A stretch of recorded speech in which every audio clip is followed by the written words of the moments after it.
안녕하세요. 오늘이 TV 시작하겠습니다. 편안한 휴일 아침입니다. 특별 손님 모셨습니다. 이수희 변호사님 나오셨어요. 어서 오세요, 이 변호사님. 네, 안녕하십니까. 네, 오랜만에 뵙습니다. 정말 오랜만에 뵙습니다. 예, 방송에서는 자주 만났었는데, 예. 저희 원일이 TV 유튜브 방송에서는 처음입니다.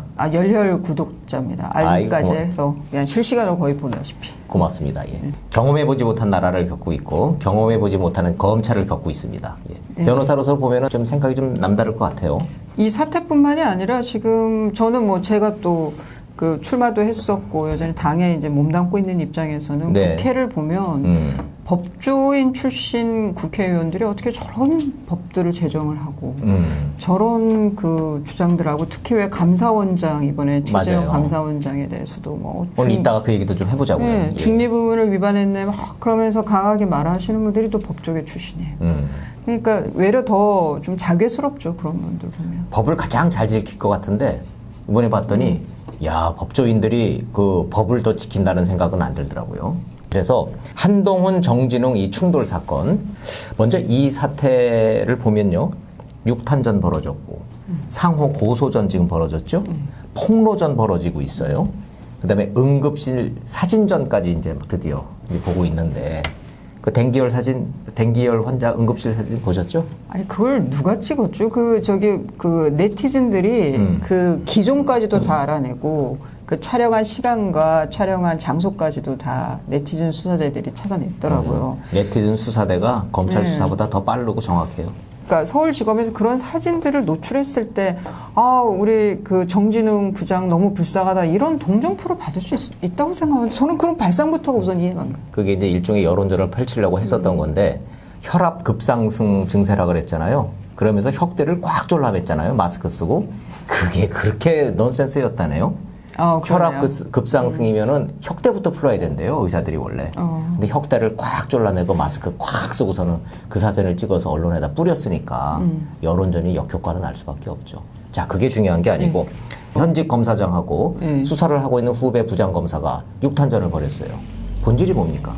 첫째는 어떻게든 기소를 하고 싶다고 하는 조급함이었겠죠. 그러니까 한마디로 이제 증거를 뭐라도 하나 잡아야 되겠다고 하는 조급함에서 나온 걸로 생각이 들고 페이스 인식을 해야지 왜 비번을 푸냐 그렇게 그 얘기했다고 그러잖아요. 그러면서 막 휴대폰을 뺏으려고 그랬다는. 그러면서 탁자에서 소파까지를 붕 날랐다는 거 아니에요? 네. 그러면 정진웅 부장은 뭔가 하여간 그 한동훈 검사장의 그 행위가 지금 휴대전화를 뺏어야 한다라고 생각을 하게 만들었던 거 아니에요. 아하. 그래서 다들 이해가 안 가는 거죠. 왜 그랬지? 그 비밀번호, 당연히 비밀번호를 풀어야지 전화를 거는데. 그러면 정진웅 부장이 그때 뭔가를 오해하고 오판을 한 건데 그럼 그게 뭘까?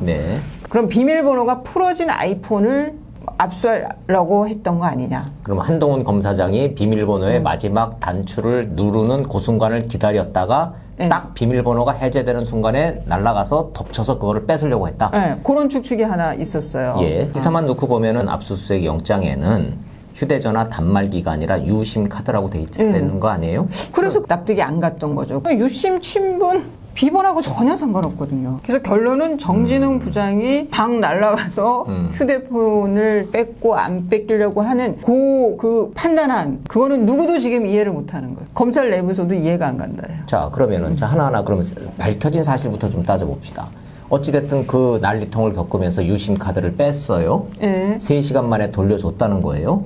그런데 그 유심 카드를 돌려받고 봤더니 한동훈 검사장의 카톡 비밀번호가 바뀌어 있더래요. 유심 칩을 가져간 거는 유심 칩 내에 있는 뭔가를 데이터를 보려고 했던 것이 아니라 이 유심 칩을 통해서 한동훈 검사장의 최근의 카카오톡 메시지를 들여다보고 싶어 했다. 봤을 가능성이 높은 거죠. 근데 거기에서 별게 없었다는 거죠. 별게 있었다라고 하면은 지금 이렇게 있지 않겠죠.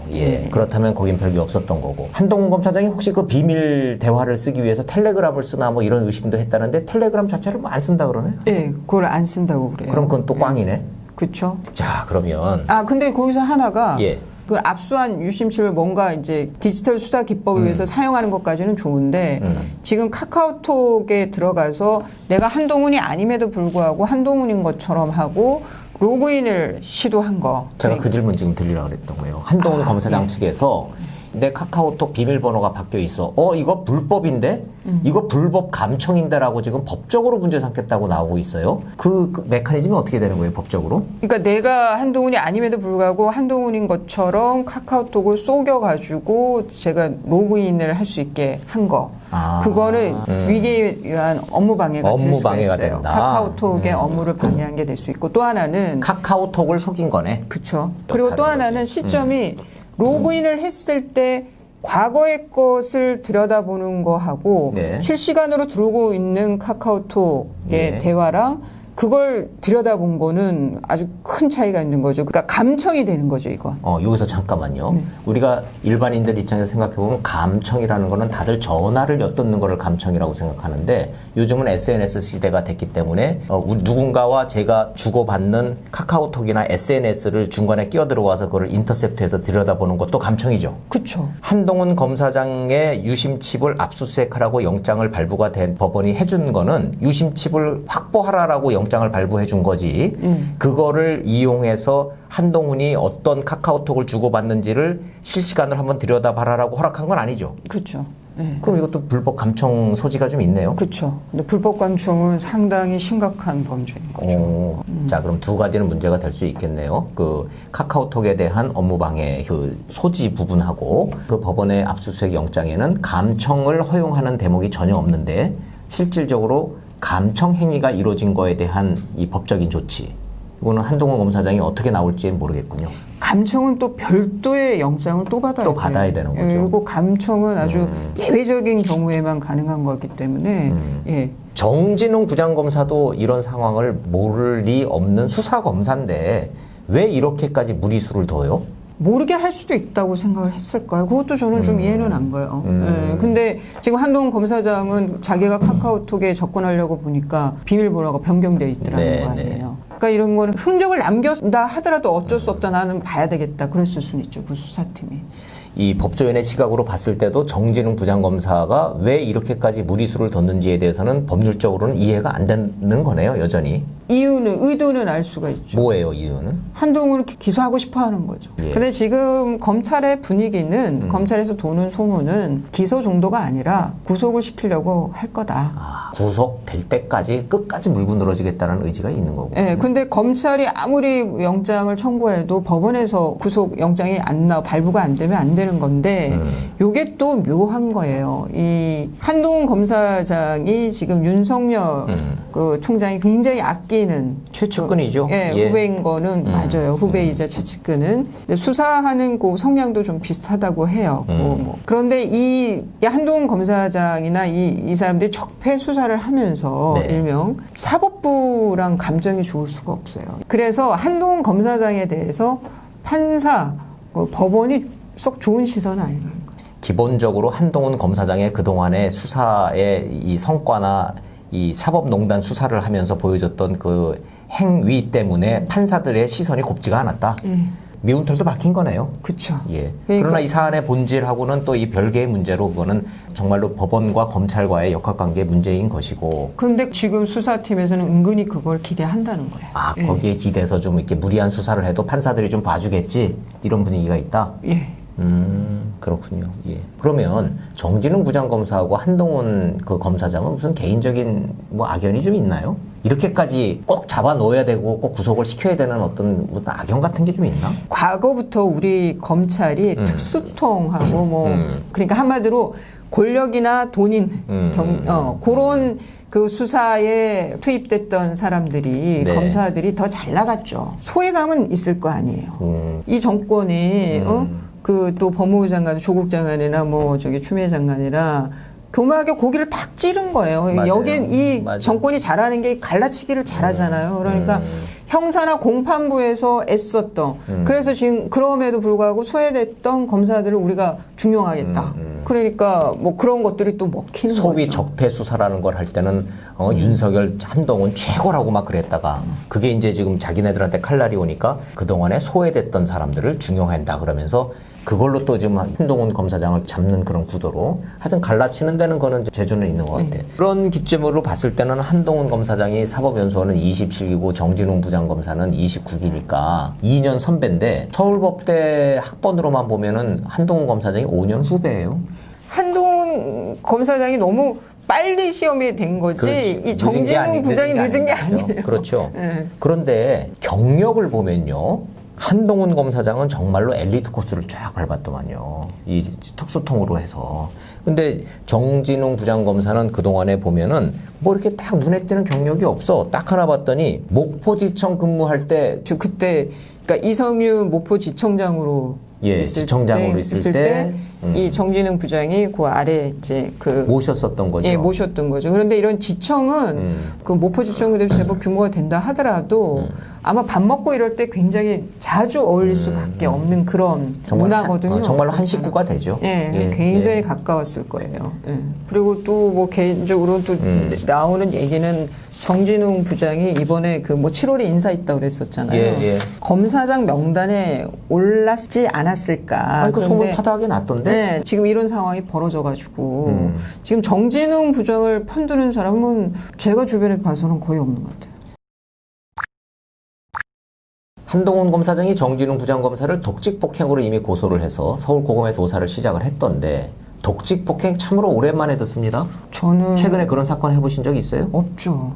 예, 이거는 보통 우리가 쓸 때는 고문이라는 말을 많이 예, 쓰죠. 예. 가혹행위. 가혹행위가 예. 있었다. 고문이 있었다. 근데 이게 죄명이라는 게 있어요. 이렇게 기소를 할 때 예. 옆에 죄명을 써요. 그 죄명에 단순 폭행이 아니라 이렇게 뭐 피의자를 뭐 때리거나 뭐 가혹행위를 시키거나 했을 때 독직폭행. 그러니까 제가 판례를 뒤져보니까 사례도 그렇게 많은 거는 아니에요. 한동훈 검사장은 근데 왜 유독 뭐 상해도 있고 그냥 폭행도 있고 그런데 독직폭행으로 고소를 했을까요? 이게 이제 형법의 125조인데요. 이런 그러니까 피의자나 뭐 이런 사람한테 그 가혹행위예요. 고문이라든가 아니면은 뭐 그 현실적으로는 어려운데 뭐 저 이런 공책 들고 막 피의자 머리 때리고 뭐 이런 것 같은 그런 거를 독직 폭행이라고 죄명을 쓰기는 하는 거죠. 그 검사나 경찰관이 피의자를 수사 대상자를 조사를 할 때 때리거나 가혹행위를 하거나 고문을 하는 게 독직폭행인 거죠. 그쵸. 독직이 되는 거죠. 예, 예, 예. 그거는 제 기억에도 독직으로 기소가 되면은 벌금형 자체가 없죠. 없어요. 그게 무죄 제가 아니면 보니까 무죄 아니면 그냥 징역형이죠. 5년 이하 징역. 세군요. 예, 네. 예. 참 제가 별걸 다 여쭤봅니다. 이게 자꾸 뭐 궁금해하시는 분이 있어 저도 그래요. 증거인멸 자꾸 그러는데 내가 좀 불리할 것 같아. 아무래도 이거는 좀 숨기고 싶어. 그래서 내가 내 거를 지웠어. 아니면 아예 이거를 그냥 부셔가지고서 내 한강물에 갖다 버렸어 내 손으로.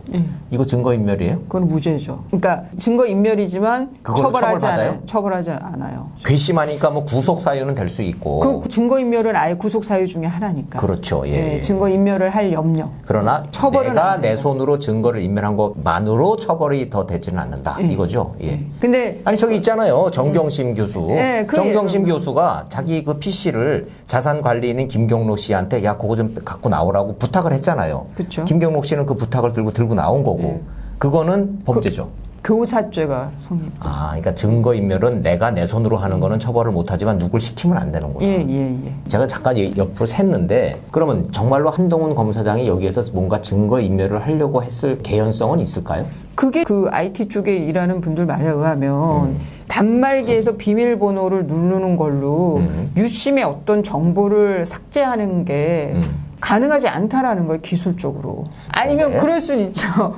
그러니까 쟤는 뭔가 이유 있는 짓을 할 거다. 쟤라면 뭔가 저렇게 어떤 자기한테 유리한 뭔가를 할 거다라고 지레짐작할 수는 있는 거죠. 아예 그냥 눈에 씌워가지고 저 사람을 철저하게 불신하는 거야. 예. 어떤 행동을 해도 저거는 뭔가를 저지를 것 같은 거야. 그럴 수도 있잖아요. 이렇게 그 응접센터 안에 앉아 있었다는 거 아니에요. 예. 소파하고 그러면 저놈이 정말 변호사한테 전화하는 거 맞나? 전화한다고 하면서 좀 휴대폰에 뭐 딴짓하는 거 아닌가? 뭐 이렇게 볼 수는 있잖아요. 그러니까 이 정진웅 부장은 상당히 쫓기는 심리 상태가 아니었을까. 그동안 안 그래도 좀 소외감 느끼고 있던 형사 공판부를 돌던 그 검사가 이제 내가 원하던 검사장 자리도 막 제 눈앞에 있고 이제 내가 이제 막 출세도 해야 되고 이제 막 그러는데 그 마지막 관문을 못 넣는다고 생각하면은 조급해지고 막 초조해질 수 있죠.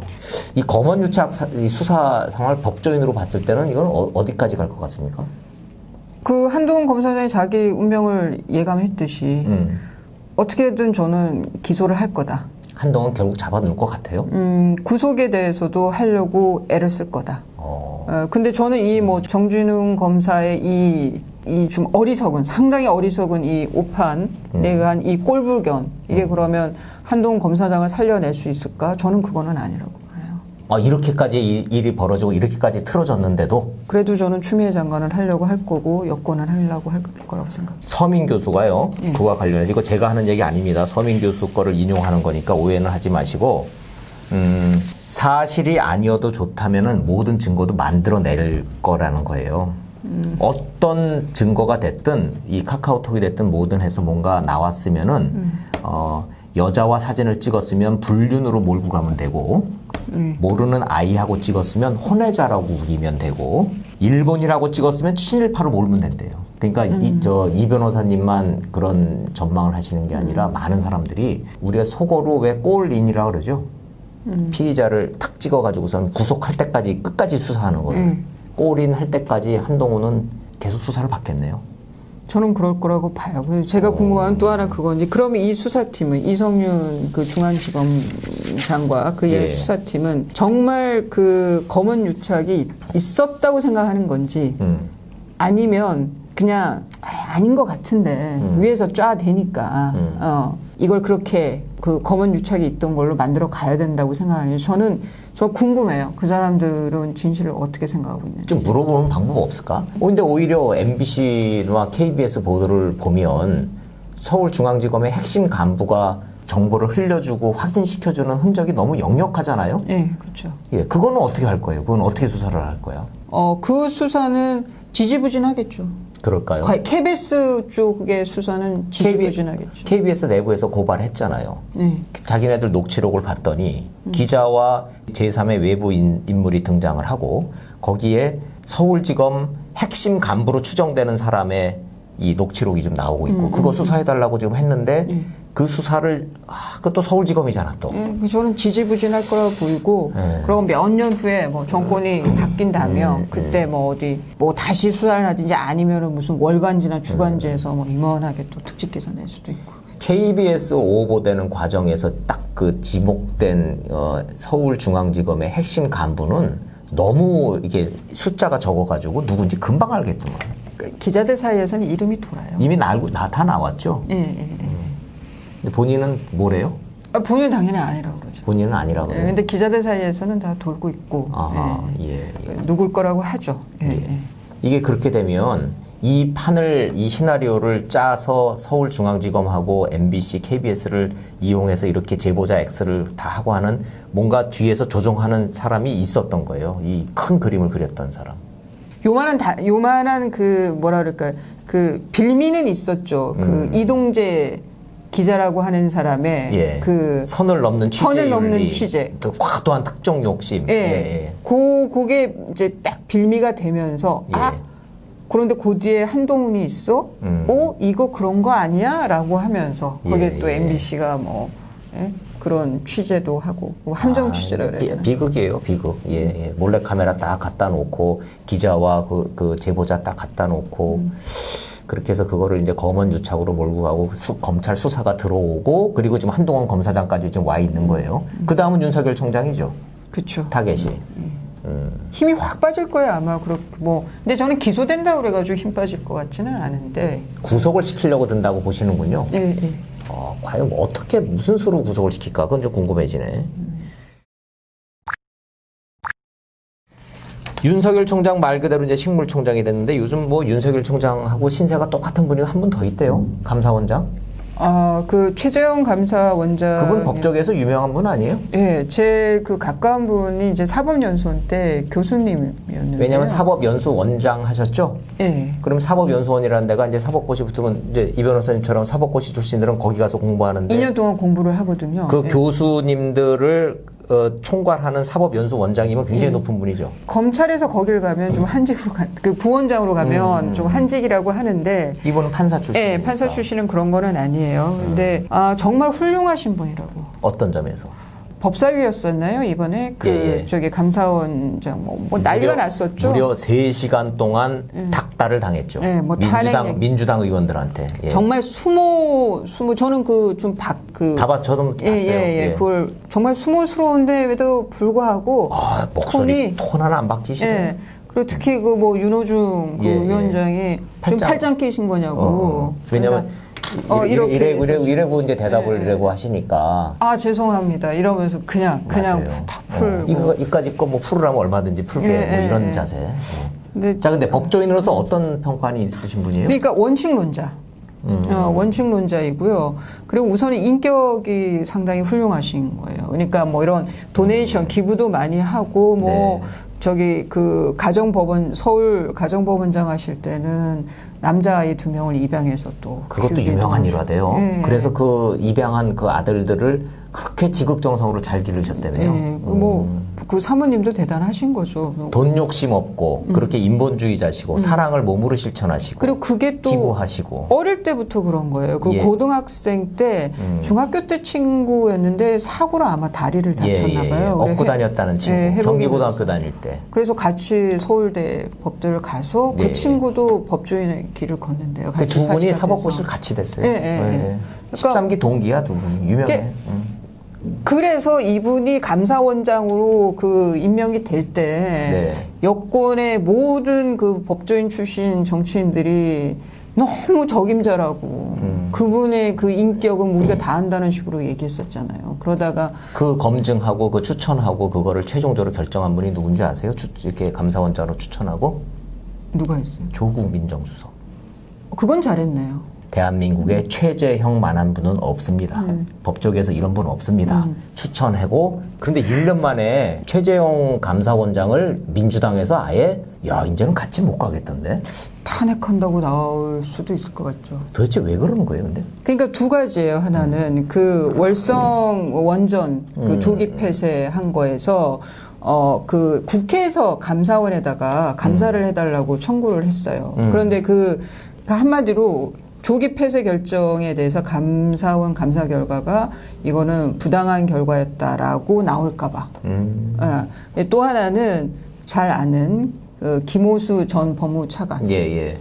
이분을 그 감사위원이 한 자리가 지금 비어 있어요.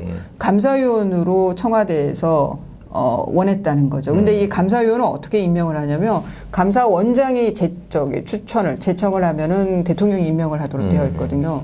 그러면 최재형 감사원장이 추천을 해줘야 되는 거잖아요. 제청을. 김오수를 감사위원으로 제청인. 이거를 안 받아줬다는. 한마디로 말을 안 들어 먹으시는구나. 그러니까 우리 편의 얘기를 편을 들어줄 거라고 생각해서 임명을 했는데 1년 딱 지나고 놓고 봤더니 검찰총장도 우리 편을 안 들어주고 감사원장도 우리 편을 안 들어준다는 얘기네요.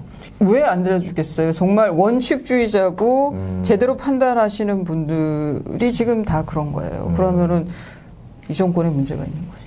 그러니까 감사원장의 얘기를 이렇게 쭉 국회 답변을 들어보니까 탈원전이 어떻다 저쳤다는 내가 알 바 아닌 거고 그건 국가 정책, 에너지 정책이니까 월성 1호기를 아직도 쓸 수 있는 원전이고 여기서 이 원전을 조기에 폐쇄를 하면은 전기료가 올라가고 우리는 전기를 어디선가는 만들어내야 되는데 대안은 없으니 이거를 조기 폐쇄하는 정책은 동의할 수 없다. 이게 요지던데. 그 조기 폐쇄 결정을 했는데 그게 그 제대로 된 결정이었나? 타당성이 없다. 그게 이제 뭐 경제성이 낮다라고 한 거에 그 근거들을 이제 살펴보는 거죠. 그래서 그 그 산자부 장관을 그 불렀다는 게 거기는 출석 의무가 있는 건 아닌데 위원회에 불러서 그 얘기를 들어본 거예요. 왜 이거를 그 폐쇄하려고 했는 거냐, 뭐 하냐 이렇게 물어본 거예요.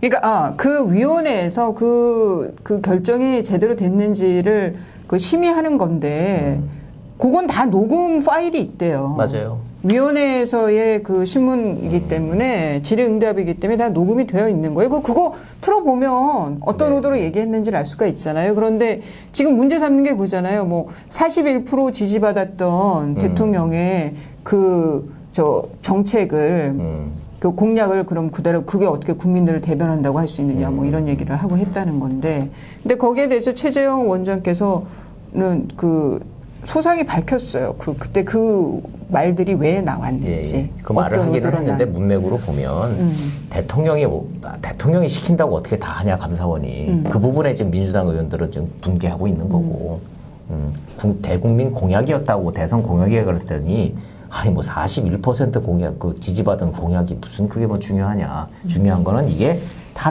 이 사업이 타당성이 있느냐 없느냐 우리는 그것만 보겠다. 딱 정말 판사 같은 원칙을 딱 지키셨더만요. 네. 그러니까 그 장관은 이게 대선 공약이니까 지켜야 된다는 식으로 아마 그렇게 말하지 않았을까 싶어요. 거기에 대해서 이제 최재형 감사원장이 반론을 제기를 하는 거죠. 근데 그 위원회에서는 그게 타당성이 있느냐 없느냐, 그러니까 제대로 된 결정이냐 하려면 그런 반대되는 질문들을 계속 해야 되는 거 아니에요? 맞아요. 예. 네. 뿐만 아니라 참 그 최재형 그 감사원장의 그 인생하고 이렇게 비교했을 때 그 앞에서 그렇게 참 모욕적으로 저 국회의원들이 말을 할 수 있나 저는 그 박범계 의원은 그래도 본인이 판사 출신이니까 예. 좀 이렇게 톤이 올라갔다가 또 좀 낮아지기도 하고 본인도 조금 그런 지키려고 하는 게 있긴 있던데 그럼에도 불구하고 상당히 수모스러운 자리였죠. 예. 저는 그분 다른 거보다 최재형 감사원장이 저렇게 스트레스 받으시다. 그러니까 우라가 치밀 수가 있잖아요. 그런 게. 뭐 어디 병이라도 얻으시는 거 아닌가 저는 상당히 걱정되더라고요. 보면서. 저는 오히려 그분이 그렇게 그 화를 내야 될 상황에서 팔짱을 풀으라고 그러니까 풀어드리죠. 그 정도도 그거는 그래도 약간 반발든요. 죄송합니다. 그랬어. 그냥 죄송합니다. 죄송합니다. 그러니까 그분 나는 내공이라고 생각이 좀 드는 게 저분은 일반 정치인들하고는 좀 다르다. 화를 아예 차원이 다른 데서 아이고 국회의원이라는 자들이 이게 국가를 위해서 뭔가를 걱정하고 뭐를 지적질을 하는 것이 아니고 니들이 무슨 짓을 하고 있는지 나는 다 알고 있는데 내가 대거리를 안 할게 라는 그런 느낌을 저는 받았어요. 그렇게 차원이 완전히 다른 차원이 다른 대응을 하신다는 느낌을 그다음에 받았어요. 또 뭐 개인적으로는 굉장히 독실한 기독교 신자신 것 같더라고요. 그리고 또 하나는 저는 감명 깊게 본 게 그 정확한 워딩. 그러니까 그런 말 41%는 이런 얘기들은 나왔지만 제가 그런 뜻으로 한 얘기는 아니다라고 이제 박범계 의원한테 설명을 하니까 박범계 의원이 그때 배석했던 사람을 막 찾은 거예요. 그때 워딩이 뭐였냐. 감사원장 워딩이 뭐였냐. 그거 알아보려고. 그것도 참 딱하지 않아요? 맞아요. 녹음이 돼 있는데 그 녹취록 보면 되는 거지. 맞아요. 그래가지고 한 명이 배석했다고 하는 그 감사원 직원이 일어났어요. 그래서 그 박범계 의원이 그 직원한테 이렇게 뭐 큰 소리로 이렇게 얘기를 하니까 이 감사원장께서 의원님, 제가 한 말 때문에 제가 말씀드리겠습니다. 제가 한 말 때문에 직원이 이렇게 라고 하는데 박범계 의원이 그냥 말을 잘라버렸거든요. 증인 가만히 있으라고. 근데 저는 그런 모습도 참 요즘 그러니까 참 우리가 참 그리웠던 모습들이죠. 전 그래서 그런 것도 참 감명 깊더라고요. 대한민국에서 이렇게 귀감이 될 만한 공직자가 많지 않은 현실인데 그중에서 귀감이 될 만한 사람들이 저렇게 식물총장이 되고 식물원장이 되고 뭐 탄핵이 되네 사퇴를 하네 막 이런 거를 보면은 국민들이 저거 어떤 생각이 들까 좀 궁금하기는 해요. 자 어찌됐든 뭐 이 최재형 감사원장도 계속 가기가 어려운 상황 같지 않아요? 근데 지금 임기는 정해져 있잖아요. 감사원장도. 검찰총장만큼 그 지위의 독립성이 보장이 돼야 되는 건데요. 탄핵을 한다고 하면 지금 178석이니까. 설마 탄핵까지 그렇게 하고 그러면 그 역풍을 어떻게 감당하려고 그럴까? 정말 그렇게까지 이거는 할까요? 그거는 정말 이 정도면 막가자는 거죠. 그래서 좀 큰 틀에서 좀 여쭤보는데 대한민국의 이 기강을 잡는 두 축이 검찰하고 감사원이잖아요. 뭔가 잘못됐을 때 법적으로 좀 따져보는 데가. 그럼 이 두 군데를 이렇게 장악하고 있는 이 민주당이라고 하는 이 거대 여당의 이 힘, 이거 이제 우리가 어떻게 이거 좀 해결해 나가야 될지 고민스러운 대목입니다. 결국 이제 선거밖에 없지 않나 저는. 그러면 내년 4월에 서울, 부산 보궐선거 저기 있죠. 광역시장들 뭐 경남지사는 어떻게 될지 모르겠지만 그리고 그 다음엔 대선이 있고요. 네. 제가 그 만나보는 분들 중에 그런 말씀하셔요. 나 통합당 싫어서 안 찍기는 했는데 네. 그래도 180석까지 줄 생각은 없었다 민주당이. 그러니까 어떻게 모이다 보니까 그냥 그 소선거제라서 한 명씩 당선되다 보니까 180석이 된 거를. 근데 민주당은 그걸 모르는 것 같아요. 지금 하는 거 봐서는. 그래서 저는 그런 거를 그래도 독주를 막아낼 수 있는 건 결국 선거밖에 없는 것 같고요. 결국 민심밖에 없다. 그리고 말씀하신 대로 그런 그 행정부 내에서의 그 뭐 검찰의 행정부라고 보기도 좀 독특한 면이 있지만 정치적 중립을 지켜야 될 곳을 정치적 중립을 허용치 않는 정권이 돼버렸잖아요. 예, 그 지금 제일 그 건들면 안 되는 사법부를 우선 맞아요. 건드려놨고요, 틀어놨고, 그러니까 상권 분립에서 또 하나 국회, 그 청와대와 행정부를 견제해야 되는 국회가 지금 뭐 통법부 수준이 아니라 이거는 그냥 그 뭐라고 표현해야 되죠? 국회가 없는 거잖아요. 지금. 국회 본회의장이 당정 협의처럼 돼버렸고요. 예, 국회 본회의장이 그냥 민주당 의원총회처럼 돼버렸어요. 반대 없으시죠? 기립, 자 통과합니다. 땅땅땅. 법 하나 통과하는데 몇 분이 걸리질 않아 지금. 그러니까 근대 국가의 제1 원칙인 삼권 분립이 지금 그러니까 형체마저도 그 희미한 거예요. 예, 그러면 저는 선거밖에 없다. 이 기가 막힌 현실을 해결할 방법은 선거밖에 없다. 저는 계속 이 원일이 TV를 통해서 제가 그 얘기를 많이 했는데 민심이 변하고 있다라는 얘기를 제가 많이 했거든요. 근데 민심의 변화가 생각보다 좀 빨리 올 것 같은 생각도 들기는 들어요. 부동산 문제가 좀 기폭제가 된 것 같기는 한데 최근 뭐 지난주에 나온 여론조사 보고 그러면은 여론조사 수치의 추이가 예상했던 것보다 민심 이반의 변화의 추이가 빨라진다. 이런 느낌을 좀 받습니다. 어때요? 지금 그 여권에서는 수도 이전이라고 안 하고 행정 수도 이전이라고 말을 그렇게 만들고 있죠. 지금 워딩을. 그런데 실제는 수도 이전인 거죠. 예. 그러다 보니까 이걸 좀 갤럽에서도 조사를 했는데 반대 여론이 더 높아요. 그렇죠. 예, 뭐 이게 민주당에서 이거 발표할 때는 분명히 여론조사 귤을 들이댔거든요. 그때는 찬성하는 여론이 더 많다 그랬는데 그 일주일 사이에 진짜 여론조사 돌려보니까 지금 속속 다 반대 의견이 더 많아졌어요. 네, 그리고 또 하나가 이거를 무슨 부동산 지금 폭등하고 있는 이 수도권에 폭등하고 있는 부동산 대책으로 수도 이전을 내거는 건 정말 말도 안 되는. 전 세계 집값 잡으려고 수도 이전하는 나라가 어디 있어요? 그러니까 말도 안 되는. 그러니까 국민들이 이제 아시는 것 같아. 국민들이 이제 깨달아가는 과정이라고 이제 생각을 하고. 좋습니다. 이수희 변호사님 말대로 이 모든 문제를 이 남마처럼 얽힌 문제를 해결할 수 있는 방법은 뭐다? 선거밖에 없다. 선거다. 예, 선거다. 선거 중요하죠. 근데 선거를 할 때 우리가 이제 사전 투표는 하지 맙시다. 본투표만 합시다. 본투표만. 그 사전 투표는 그 제도를 바꿔야 돼요. 바꾸자고. 그러니까 그 위헌적인 요소가 상당히 많아요. 그래서 이제 위헌의 소지가 있는 게 하나는 그 우리 선거법에서는 선거운동 기간이 14일로 그 규정이 되어 있어요. 맞아요. 근데 사전 투표의 경우에는 14일 동안 선거 운동을 하는 게 아니잖아요. 그렇죠. 미리 하니까. 미리 하니까. 그리고 이게 또 공개 투표가 될 가능성이 있는 거예요. 기술적으로. 비밀 투표 원칙을 위배할 수 있다. 왜냐하면 다른 곳에 가가지고 투표 용지만 받아오잖아요. 뭐 투표 용지 빼가지고 거기서 하는다 보면 누가 뭘 찍었는지를 이렇게 역산을 해가면은 추적을 해가면은 알 수가 있는 거예요. 그러니까 비밀 투표 원칙에 위배될 수도 있고요. 뭐 이런 몇 가지 그 위헌적인 요소들이 분명히 있습니다. 이게. 그러니까 역시 법조인이시니까 이게 자꾸 이제 법적인 걸 따지시는구나. 저는 잘 모르겠고요. 사전 투표 용지가 저 충남께 저 경기도 시흥에서 발견되고 경기도 구리께 어디서 발견되고 하는 이 상황을 중앙선관위가 깔끔하게 설명하지 못할 바에는 아예 하지 말자 이거예요. 그게 정답이다 이거지. 네, 저도 사전투표자 없애는데 게시판 올리면 청원 게시판 올리면 저도 한 표 행사하겠습니다. 알겠습니다. 자, 이수희 변호사님과 함께 검찰과 감사원에서 벌어지고 있고 또 국회에서 벌어지고 있는 이 힘의 균형이 무너진 이 정치 지형에서 발생되는 기가 막힌 현실에 대해서 좀 얘기를 좀 해봤습니다. 결론은 이 문제를 해결할 수 있는 방법은 선거다. 여기까지 정리하고 원일이 TV 다음 시간에 뵙도록 하겠습니다. 이수희 변호사님 감사했습니다. 예, 고맙습니다. 감사합니다.